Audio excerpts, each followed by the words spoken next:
प्रिय बच्चों, मैं ये समझ रहा हूँ कि तुम लोग जो है अपना नोट्स भी बना रहे होगे। ध्यान रखिए, चैप्टर ख़त्म होने के बाद मैं आपका वीडियो कॉलिंग के द्वारा आपका नोट्स की कॉपी भी चेक करूँगा। ध्यान रखिए, इसलिए नोट्स बनाते जाइएगा। कल का नोट्स मैंने बार बार कह रहा हूँ कि अगर कोई भी चीज़ समझ में नहीं आती है तो मेरा नंबर आपके पास है, उस पर आप कॉल कर सकते हैं, कभी भी कॉल कर सकते हैं। आज का जो टॉपिक है वो मुख्य रूप से equations, graphical method, equation of motion. ध्यान रखिए, ये बहुत इम्पोर्टेंट आज का पार्ट है, क्योंकि यही पार्ट आपको क्लास 10th में भी करना है और 12th में भी करना है। ध्यान रखिए इस बात का, 10th में भी करना है और 12th में भी करना है। यही चीज़ है। बिल्कुल आप अपने बड़े भाई बहनों से इसके बारे में पूछ सकते हैं।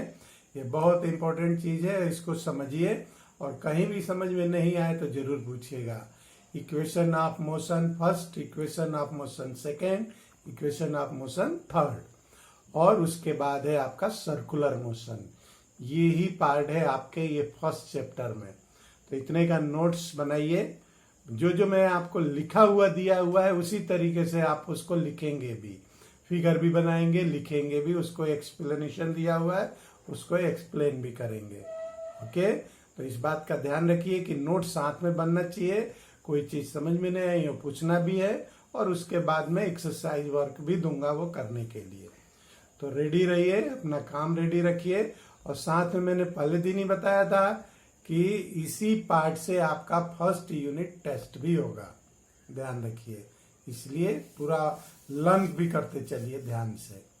तो ओके, आज का फर्स्ट पार्ट स्टार्ट करते हैं।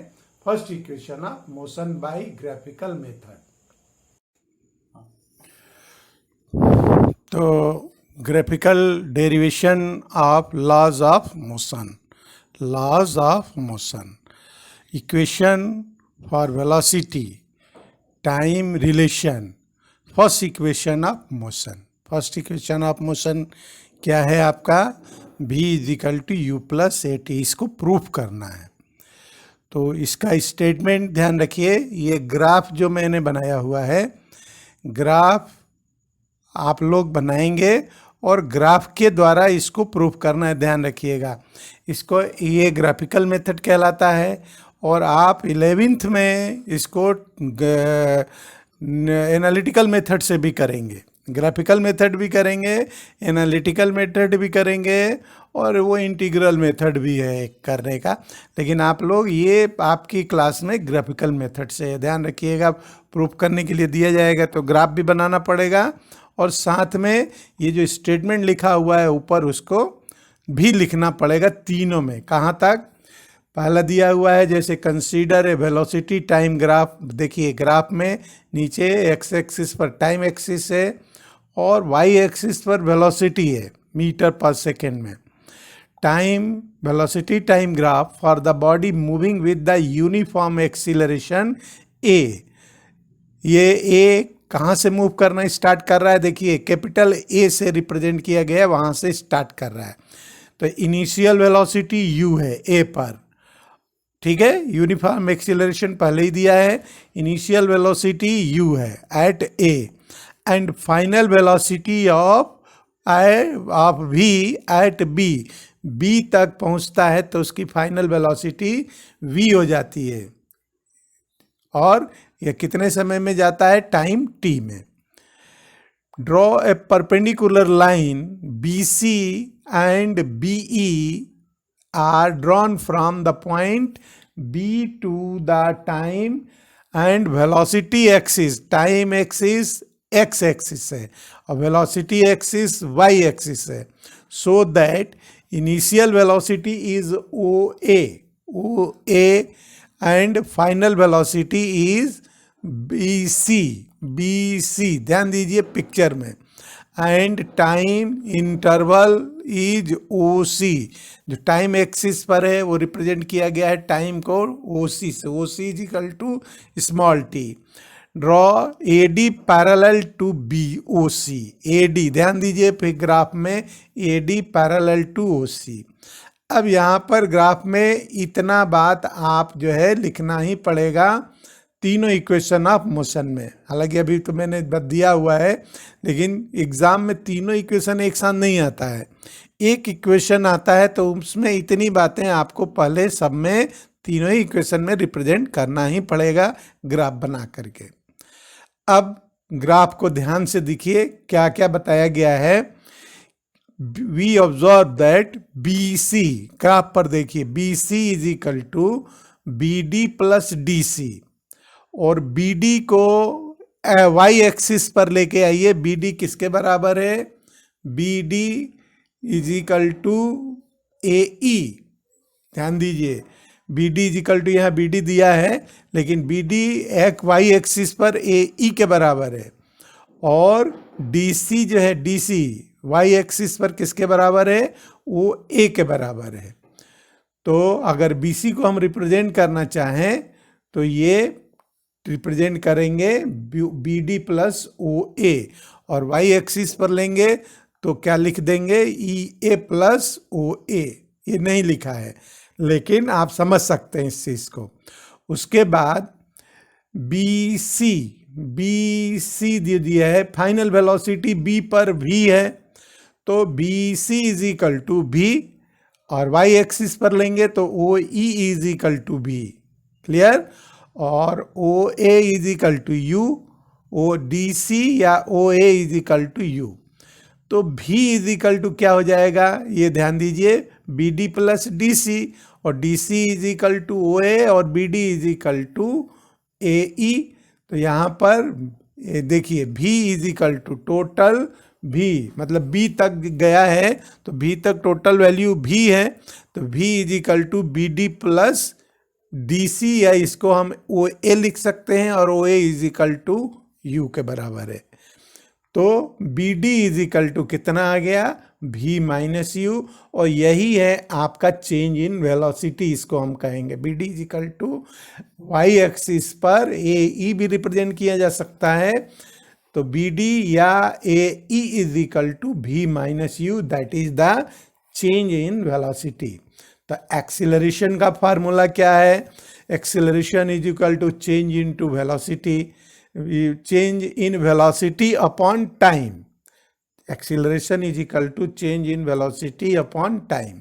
तो एक्सीलरेशन के लिए ए रिप्रेजेंट किया है ऊपर, और B D change in time कितना है, B D upon A D, और B D upon A D की जगह पर, ए डी की जगह पर टाइम एक्सिस में ओ सी है, और ओ सी की जगह पर हम लिखेंगे टी, स्मॉल टी, और बी डी की जगह ऊपर बताया ही है मैंने भी माइनस यू, तो ए is equal to v minus you upon T.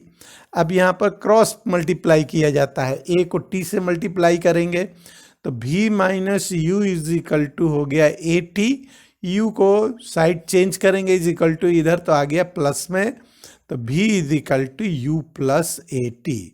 This is the first equation of motion by graphical method. Now second equation of motion, इसको कहते हैं equation for position time relation, या s is equal to u t plus 1/2a_t²। ठीक है, देखिए जो पहली बात मैंने उसमें बताया था वो फिर लिखा हुआ है, consider a velocity time graph for a body moving with uniform acceleration A, travel a distance in time t. The distance traveled by the body between A and B in the area of OABC. कल मैंने इस चीज़ को आपको explain किया था कि distance या displacement को हम जो ग्राफ के द्वारा एरिया एक्वायर्ड होता है उसी के द्वारा रिप्रेजेंट किया जाता है। तो यहाँ पर बाकी सब चीज़ें तो वही हैं, लेकिन एरिया आपको डिस्टेंस या डिस्प्लेसमेंट के रूप में लिखना है। तो distance is equal to s is equal to position है, तो यहाँ पर डिस्प्लेसमेंट भी लिख सकते हैं। S is equal to area of O A B C. Graph पर देखिए, ग्राफ में जो दिया हुआ है कि O A B C, it is एक ट्रेपेजियम बन रहा है, ओ ए बी सी, बिल्कुल। अब इसको दो पार्ट में डिवाइड कर दिया, देखो ध्यान से। एक है आपका area of rectangle O A D C, area of rectangle, ध्यान दीजिए उस पर थोड़ा गलत दिया हुआ है, rectangle O A D C, clear, O A D C, B की जगह डी लिख लीजिएगा, plus area of triangle, triangle A B D. दो पार्ट में इसको डिवाइड कर दिया। तो अब एरिया ऑफ रेक्टेंगल आपको मालूम है क्या होता है, length into breadth. Length into breadth, area इसमें लेंथ कितना ले रहे हैं, लेंथ अगर ओसी लेते हैं तो ओसी इंटू ओ ए, है ना, ओ ए इंटू ओ सी, एक ही बात है, O A into O C. Area of triangle plus area of triangle क्या होता है, 1/2 बेस इंटू हाइट। तो 1/2 बेस ए डी और हाइट है आपका बी डी। अब इसको हम रिप्रेजेंट करेंगे टाइम एक्सिस टी पर और वेलोसिटी एक्सिस वाई पर। तो ओ ए की जगह पर पहले भी बताया है यू है, ओ सी और ए डी दोनों बराबर है, रेक्टेंगल के अपोजिट साइड बराबर होते हैं। तो O C is equal to A D is equal to t, small t से ओ सी को रिप्रेजेंट किया है। और बी डी मैंने पहले भी बताया है क्या है, B minus u is equal to, इसको ए टी भी लिख सकते हैं पहले फर्स्ट इक्वेशन से।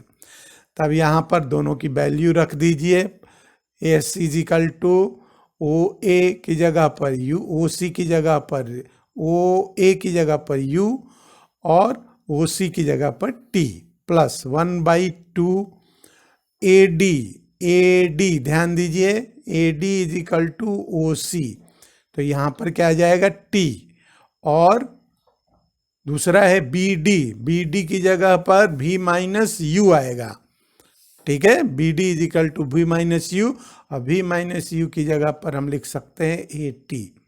अब इसको देखिए, s is equal to u t plus 1/2 into t into a t. तो s is equal to u t plus 1/2 और टी से टी का मल्टीप्लाई हो गया 1/2 ए टी स्क्वायर। तो ये आपका फार्मूला पूरा ड्राइव हो गया, s is equal to u t plus half a t square. This is the second equation of motion. ये सेकेंड इक्वेशन ऑफ मोशन का है। बिल्कुल इसी तरीके से ग्राफ बना करके और एक्सप्लेनेशन के साथ आप नोट भी करेंगे, इसको प्रूव करने के लिए आता है।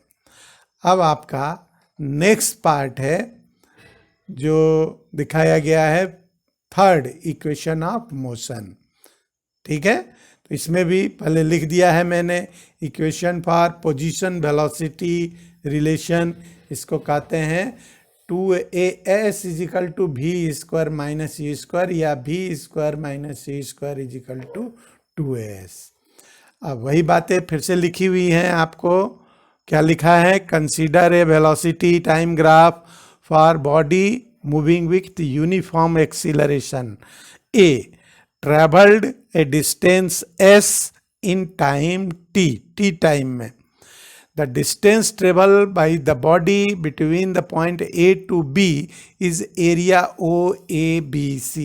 जैसे कि सेकेंड इक्वेशन में बताया है कि ये A से B तक का डिस्टेंस आप निकालते हैं चाहते हैं या डिस्प्लेसमेंट निकालना चाहते हैं, that is represented by area of OABC। OABC एक ट्रेपेजियम है, ग्राफ में देखिए ट्रेपेजियम का फार्मूला होता है, ध्यान दीजिए, 1/2 sum of parallel side into height.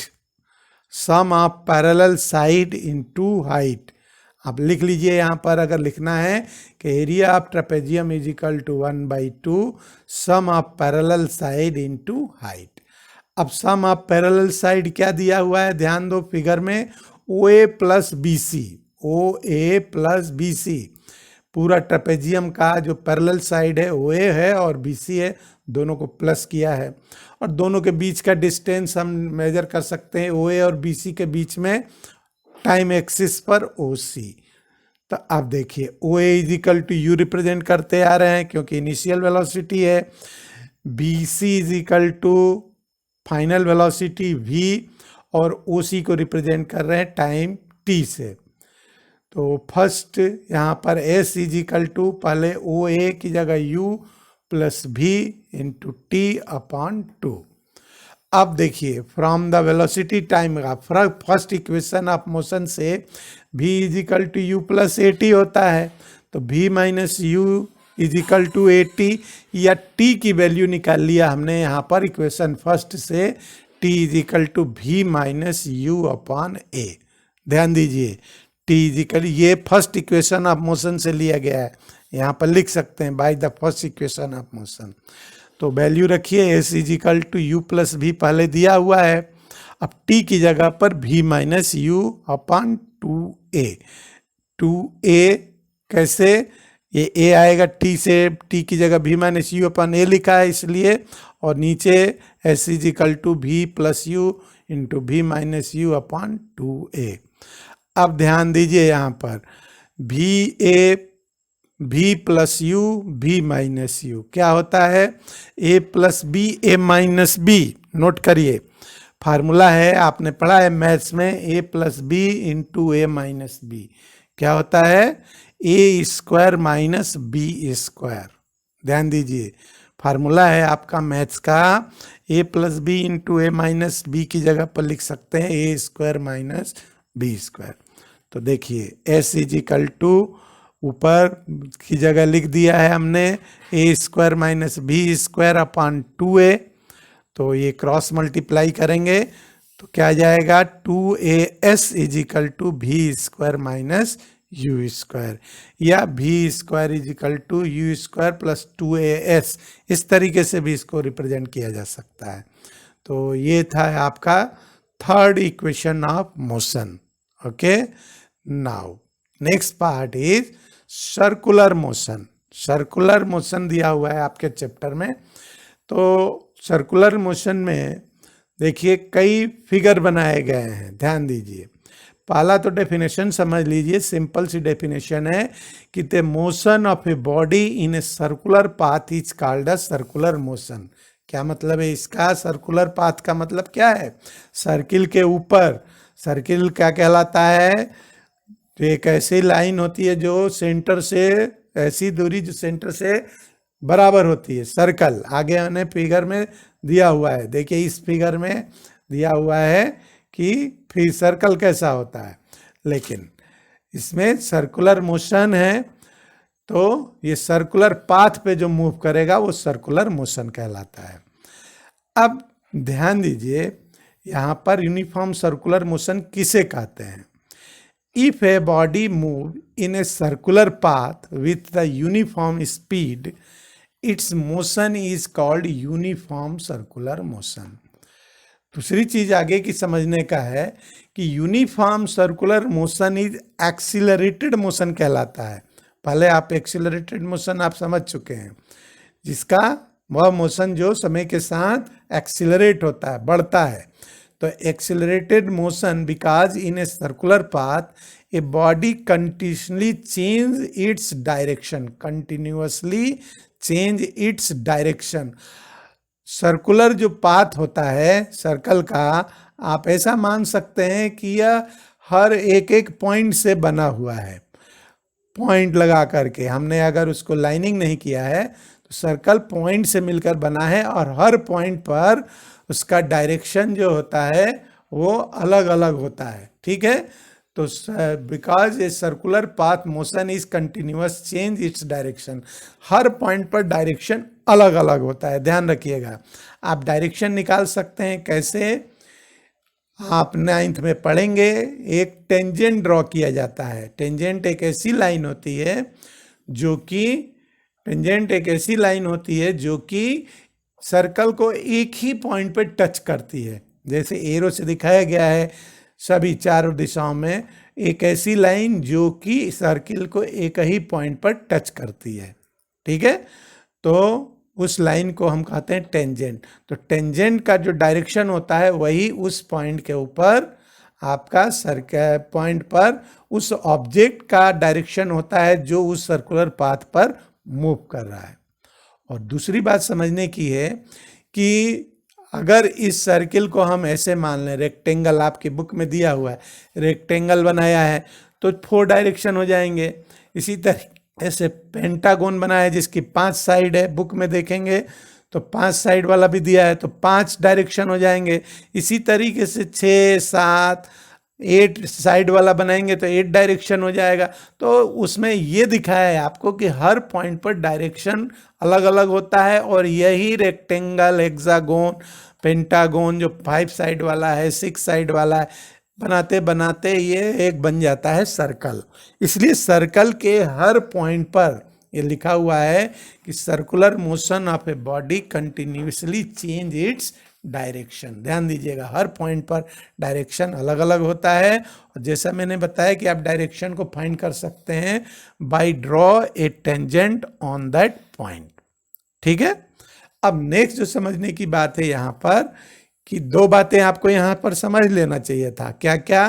कि हर पॉइंट पर डायरेक्शन अलग अलग होता है और उस डायरेक्शन को हम टेंजेंट के द्वारा फाइंड कर सकते हैं। 2 बातें आप नोट में भी लिख लीजिएगा। अब है आपका नेक्स्ट पार्ट, जो सर्कल का जो लाइनिंग होता है उसको हम सरकमफ्रेंस कहते हैं। सरकमफ्रेंस जो होता है, क्या होता है, इसका फार्मूला आप पढ़े हैं मैथ्स में, 2 पाई आर।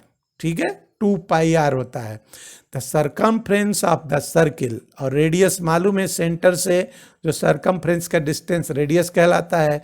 तो circumference of a circle of a radius R is given by 2 pi r if the body takes time t to go 1 round to the circular path।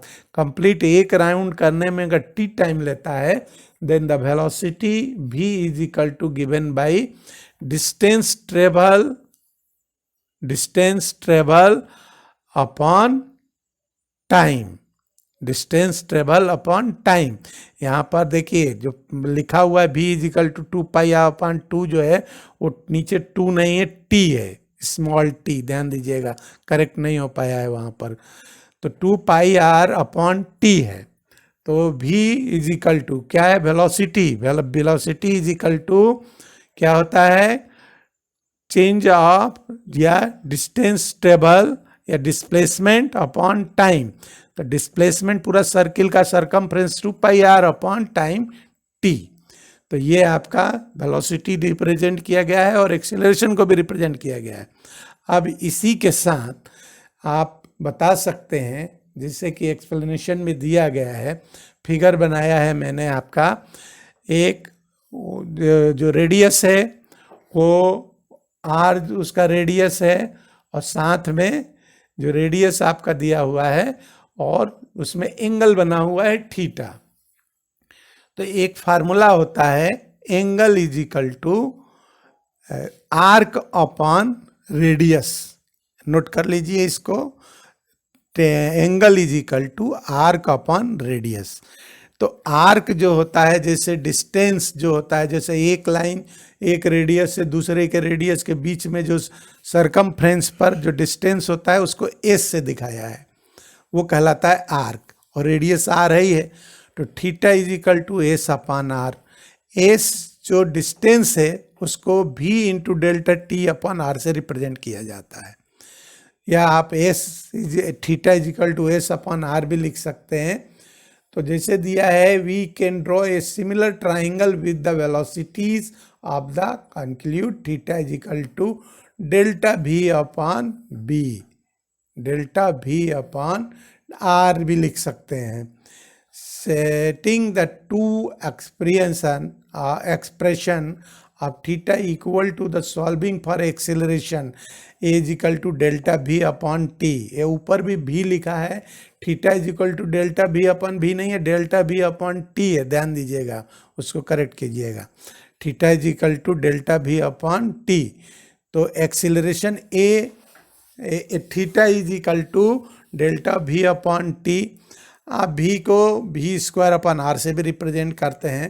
तो यहाँ पर ये एक आता है कि we appropriate the S by the chord. Chord कहते हैं हम, जो सर्कल के ऊपर ड्रॉ है, chord here to drive the acceleration but the chord approaches the arc for small angle and the limit the result we get its exact। मतलब ये है यहाँ पर कहने का कि जो S है दैट इज द कॉर्ड कहलाता है। सर्किल के ऊपर आप मैथ्स में पढ़ेंगे कॉर्ड किसे कहते हैं, सर्किल की दो पॉइंट को ज्वाइन करने वाली लाइन कॉर्ड कहलाती है। तो थीटा को हम रिप्रेजेंट करते हैं एस अपॉन आर से, angle theta angle is equal to arc upon radius, ये ध्यान दीजिएगा। तो इस acceleration A is equal to delta V upon T या v स्क्वायर अपॉन टी से भी रिप्रेजेंट कर सकते हैं। तो ये एक फार्मूला आपके लिए है कि इस फार्मूले के द्वारा आप इसको रिप्रेजेंट कर सकते हैं। हाँ, तो जब कोई भी ऑब्जेक्ट सर्कुलर मोशन करता है तो यहाँ पर ध्यान देने वाली बात क्या है कि सर्कुलर मोशन में कोई भी ऑब्जेक्ट तब मोशन कर सकता है जब उसके ऊपर एक फोर्स जो होता है वो सेंटर की तरफ लगता है ना। जैसे इस फिगर में दिखाया गया है, ध्यान दीजिए, इस फिगर में दिखाया गया है कि एक फोर्स जो रहता है, जैसे कोई भी एक पत्थर को धागे से बांध करके अगर आप घुमाते हैं तो एक फोर्स अंदर की तरफ लगता है जो कि सेंटर की तरफ लगता है, और दूसरा स्ट्रिंग जिससे धागा है, रस्सी है, बांध के रखा है, उसको टाइट करने के लिए इसके अपोजिट में एक फोर्स लगता है। तो जो सेंटर की तरफ लगता है उसको कहते हैं सेंट्रीपिटल फोर्स, और जो बाहर की तरफ लगता है उसको कहते हैं सेंट्रीफ्यूगल फोर्स।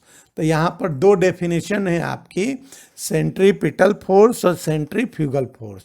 तो पहले देखिए, the term centripetal and centrifugal sound so similar. अगर ये वर्ड जैसे बोलने में तो सिमिलर लगते हैं एक जैसे, लेकिन ये इसमें बहुत अंतर है। देखिए, जैसा फिगर में भी बताया है कि centripetal force means, centripetal means centre seeking. Centre seeking मतलब सेंटर की तरफ, सर्कल का जो पॉइंट होता है बीच का वो सेंटर कहलाता है।